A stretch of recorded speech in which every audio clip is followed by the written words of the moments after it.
Bonjour à tous, dans cette vidéo on va parler de la dernière ronde d'invitation de l'entrée express et on a un record qui est de 10 000 invitations envoyées par CIC en une semaine. Donc là on regarde, on est sur la ronde d'invitation numéro 168 qui a eu lieu le 25 novembre 2020 et on peut voir qu'on a eu 5 000 invitations envoyées à aucun programme spécifié, c'est-à-dire que tous les candidats de l'entrée express étaient concernés. Et ce qui nous intéresse surtout, c'est que le candidat invité le moins bien classé a eu un score de 469 points. C'est la première fois en 2020 que le score à l'entrée express est descendu en dessous de 470 pour une ronde d'invitation. Et ça, c'est une très bonne nouvelle pour tous les futurs immigrants. Vous pouvez confirmer ici ce que je vous ai dit. Si vous regardez toutes les invitations qu'il y a eu en 2020, vous allez voir que le score du candidat le moins bien classé n'est jamais descendu en dessous de 470. Les seuls cas où c'est arrivé ici, c'est quand l'invitation a été envoyée à des programmes spécifiques, par exemple l'expérience canadienne, qui cible uniquement les gens qui ont une expérience au Canada, soit en tant qu'étudiant ou alors en tant que travailleur temporaire.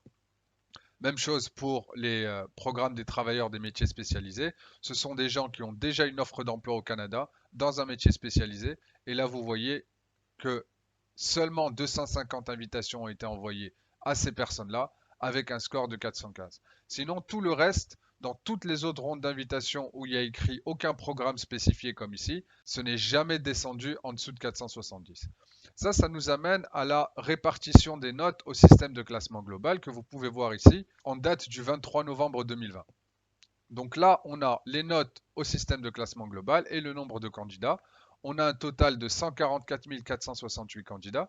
Et ce qui nous intéresse, c'est cette grosse partie ici qui contient 25 109 candidats entre 451 et 500 points. Ce qui va se passer, ce qu'on peut prédire, c'est que le gouvernement du Canada a augmenté de 50 000 immigrants son objectif d'immigration pour 2021 par rapport à l'année dernière. Et donc, on va voir beaucoup plus d'immigrants de l'entrée express se faire inviter. Là, on l'a vu, en une semaine, on a eu 10 000 invitations, c'est jamais arrivé. Et les décisions d'Immigration Canada vont continuer dans ce sens-là pour récupérer le plus vite possible de la pandémie et des répercussions économiques graves causées par le Covid-19. Maintenant, on peut hypothétiser sur ce qui va se passer. Les candidats qui ont entre 450 et 500 points, donc les 25 000 candidats à peu près qui sont ici, se feront inviter au cours des 5-6 prochaines rondes d'invitation. On peut estimer 5 000 invitations en moyenne et donc ça prendra entre 2 et 3 mois.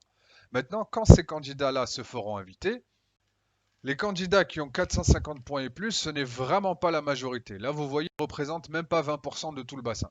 Donc quand CIC aura invité tous ces candidats, bien qu'il y aura de nouveaux candidats avec des scores élevés, ça ne représentera pas la majorité. Et donc petit à petit, ils vont descendre aux candidats qui ont moins de 450 points, c'est-à-dire les 44 000 qui sont ici, et ainsi de suite.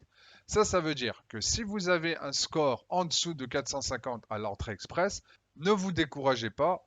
Immigration Canada l'a dit de manière officielle, ils veulent inviter 401 000 immigrants en 2021, soit 50 000 immigrants de plus que dans le dernier plan d'immigration.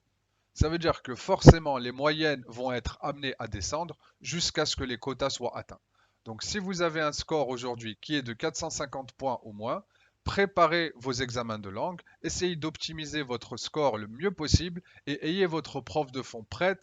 Comme ça, quand vous recevrez l'invitation, vous ne tomberez pas dans les pièges de préparation et vous pourrez profiter de votre invitation pour soumettre votre dossier de résidence permanente et éventuellement obtenir votre visa. Voilà, j'espère que vous avez trouvé cette information utile. N'hésitez pas à vous abonner à la chaîne si vous voulez en apprendre plus sur l'immigration canadienne. Quant à moi, je vous dis à très bientôt pour une prochaine vidéo. Bye bye.